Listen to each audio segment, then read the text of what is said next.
परिवाराच्या वतीनं मनपूर्वक स्वागत करतो.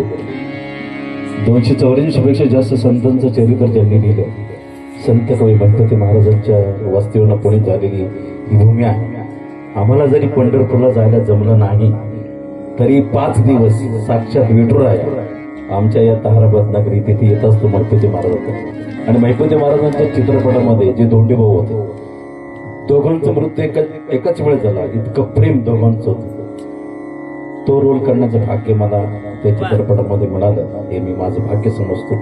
आणि आज 2 दिग्गज कलावंत या ठिकाणी उपस्थित आहेत.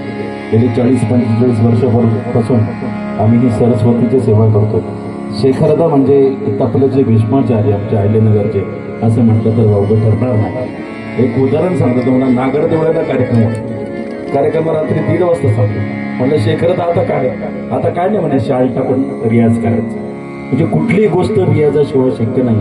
दररोज जर तुम्ही कुठली गोष्ट केली, सतत केली, तर त्याचं असं इतकं उत्कृष्ट कलावंत होऊ शकतं. आणि संतोष सर म्हणजे शब्द सम्राट आहेत. आणि आम्ही गेली कित्येक वर्षापासून सोबत दिग्गज कलावंतांसोबत शेखरदांनी साथ केलेलीच आहे. सरांचे पण सेलिब्रिटी शो असतात. आणि माझं पण भाग्य आहे, राहुल सक्सेनापासून त्यागराज खाडेलकर, आदर्श शिंदे यांच्या कार्यक्रमाचं निवेदन करण्याचं भाग्य मलाही मिळालं. पुण्यामध्ये दिवाळी पहाट, पाडवा पहाट, आणि ही आपली संस्कृती आहे, वारी आहे. ज्ञानदेव रचिला पाया तुकाला झाडाचे कळाचे. आणि आजकालच्या या प्रदूषित झालेल्या जगामध्ये जर कुठले कुटुंब जगतील, जो कुठला समाज जगेल, तो फक्त अध्यात्मामध्ये जे आहे. आपण रोज बघतोय इतकी वाईट घटना व्हायला लागल्या. त्यातून जर आपल्याला तरायचं असेल, आपलं कुटुंब वाचवायचं असेल, तर अध्यात्माशिवाय पर्याय नाही आहे. आणि म्हणून आलेल्या सगळ्याच आमच्या कलावंतांचं, वारकरी बांधवांचं मी राजेश मनापासून स्वागत करतो. आपला पुढील प्रवास गणपती महाराजांच्या आशीर्वादाने सुखरूप व्हावा हीच गणपती महाराजांच्या चरणी प्रार्थना करतो. सगळ्या दिंड्या या ठिकाणी विठुरायाच्या दर्शनाला जातात, परंतु गणपती महाराजांची दिंडी विठुरायाला आणायला जाते.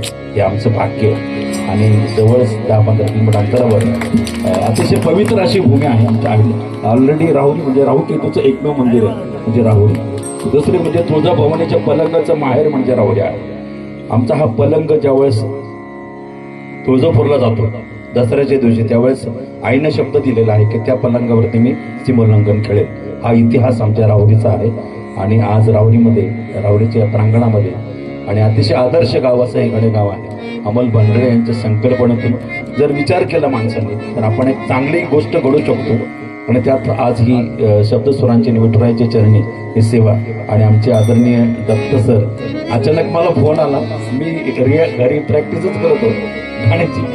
त्यावेळेस आम्ही लाईटवाले माणसं किशोरराठी मुकेश, पण आज क्लासिकल आणि खूप आवडतं मला. आणि आज दत्त सरांमुळे हा योग या ठिकाणी आलाय. अचानक फोन केला, म्हटलं नाही, ही मंडळी तर एवढ्या लांबून आली, आपण 5 किलोमीटर झालं काय हरकत आहे. आलं. धन्यवाद. आपल्या सर्वांचं पुन्हा मनापासून स्वागत. पुढील प्रवासाकरता म्हणजे सगळ्यांच्या वतीने खूप खूप शुभेच्छा. धन्यवाद.